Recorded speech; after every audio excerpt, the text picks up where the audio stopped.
Bayangkan kalau Indonesia mempunyai aerospace sendiri dan melakukan pendaratan di bulan. Ya, kita asumsikan 2045 Indonesia emas tercapai. Bonus demografi terserap sempurna. Peningkatan SDM dan teknologi sudah maju, serta perekonomian berkembang pesat hingga GDP per kapita sudah menyentuh lebih dari 35.000 USD.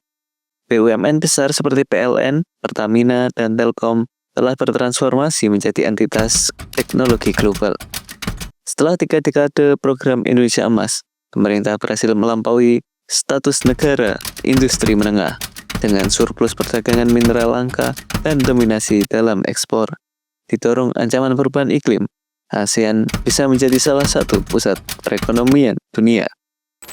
Beranjak setelah itu, ya mungkin pada 2060-an, pada pertengahan abad ke-21, dunia sudah memasuki era multipolar. Negara-negara Asia Tenggara mulai menempati posisi penting di dunia karena perubahan iklim membuat jalur ekonomi global bergeser ke wilayah tropis. Akhirnya, Indonesia menjadi hub tropis dunia, tempat industri, energi, dan pusat riset. Dengan adanya stabilitas politik tinggi, di mana Indonesia sedang menerapkan pemerintahan digital hybrid, di mana keputusan nasional banyak dibantu oleh sistem AI konsultatif.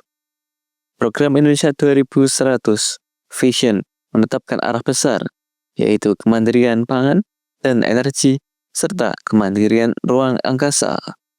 Blok kerjasama ASEAN Pasifik, Indonesia memimpin koalisi ASEAN Space Agency, mirip dengan European Space Agency.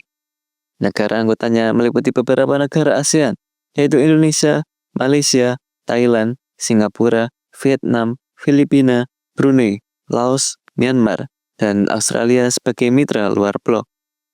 Perlombaan antariksa baru terjadi antara blok Amerika, Tiongkok, India, dan koalisi ASEAN.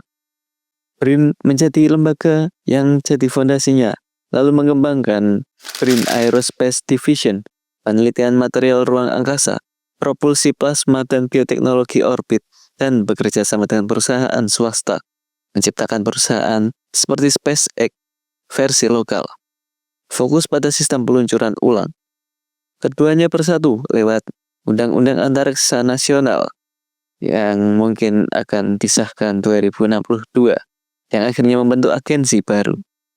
Mari kita beri nama Andromeda Nusantara Space Agency, disingkat ANSA. Tujuan awal ANSA membangun satelit observasi otomatis tropis untuk cuaca ekstrim, bencana, dan penelitian dan pemetaan iklim, menguji kemampuan navigasi orbit rendah dengan sistem pendorong plasma lokal, dan menjadi pusat penelitian dan pelatihan antariksa regional ASEAN. Langkah awal yang dilakukan ANSA yaitu melakukan peluncuran satelit observasi otomatis buatan Indonesia yang dirancang untuk memetakan permukaan dan bawah permukaan bulan, seperti misi Lunar Reconnaissance Orbiter (LRO) milik NASA atau Chandrayaan-1 milik India. Bekerja sama dengan BRIN, kita berhasil membuat satelit Laskar 1 dengan mengembangkan komponen seperti kamera multispektral untuk memindai permukaan bulan dengan berbagai panjang gelombang cahaya. Tujuannya mengidentifikasi komposisi mineral, silikat, oksidasi besi, dan wilayah yang berpotensi memiliki es air. Radar penembus tanah atau GPR mampu menembus lapisan regolit atau debu bulan hingga kedalaman kurang lebih 30 meter, di mana digunakan untuk mendeteksi lapisan es bawah tanah di kutub bulan, rongga atau lava alami yang menjadi calon lokasi habitat manusia, struktur geologi bulan yang masih belum dipetakan secara detail. Indonesia sudah memiliki basis riset GPR untuk mitigasi bencana dan arkeologi, tinggal disesuaikan dengan versi luar angkasa. Dan juga sistem komunikasi Ku-band untuk mengirimkan data ke stasiun bumi, tepatnya di Biak atau Natuna, untuk peluncuran dekat ekuator. Atau mungkin kalian punya opsi lain, tulis saja di kolom komentar. Melalui jaringan Deep Space Relay, komunikasi ini bisa dikembangkan lewat kolaborasi dengan Jepang atau Uni Eropa. Komponen elektronik harus tahan suhu antara negatif 170 derajat Celcius hingga 120 derajat Celcius karena radiasi tinggi dan suhu ekstrim. Panel surya harus tetap bekerja di medan cahaya yang sangat variatif. Butuh antena besar di bumi agar sinyal tetap stabil dan jarak kurang lebih 380.000 km. Indonesia harus berkolaborasi dengan negara lain untuk tahap awal, misalnya Jepang atau India, karena keterbatasan roket peluncur. Dan setelah satelit berhasil masuk orbit bulan dan tetap stabil selama kurang lebih 1 tahun, mengirimkan minimal 1 terabyte data ilmiah ke stasiun bumi, menghasilkan peta mineral dan suhu permukaan resolusi tinggi, serta menemukan indikasi cadangan es di bawah kutub bulan. Setelah ini kita dapat menuju langkah berikutnya, yaitu meluncurkan rover beroda otonom yang dirancang untuk menjelajah kawasan kutub selatan bulan. Wilayah yang dipercaya menyimpan es air beku dan mineral logam langka di bawah permukaan. Tujuan utamanya adalah meneliti sumber daya lokal atau in situ resource utilization, mengukur stabilitas permukaan dan suhu ekstrim, dan menguji kemampuan teknologi Indonesia di lingkungan luar bumi.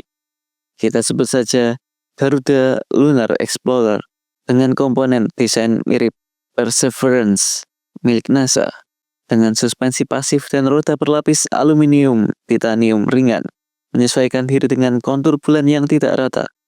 Panel surya dengan baterai lithium solid state tahan dingin, cadangan isotop radioaktif mikro untuk malam di bulan, memberi tenaga pada sensor dan motor.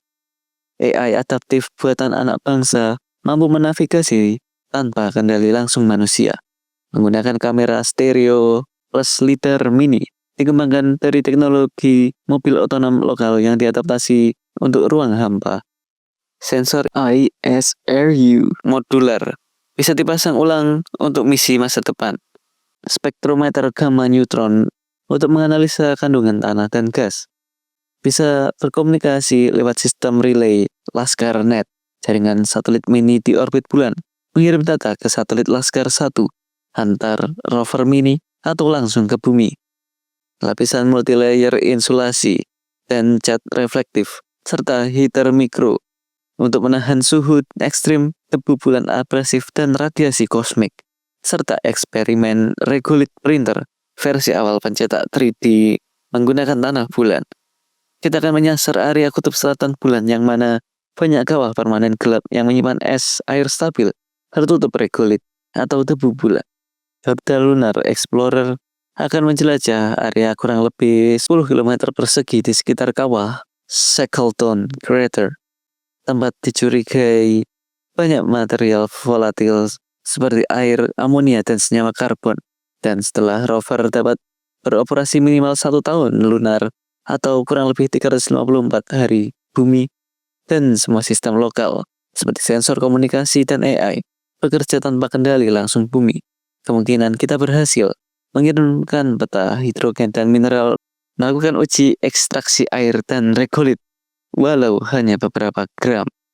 Dan dengan semua ini, Indonesia sudah berhasil melakukan pendaratan dan mendapat data di bulan.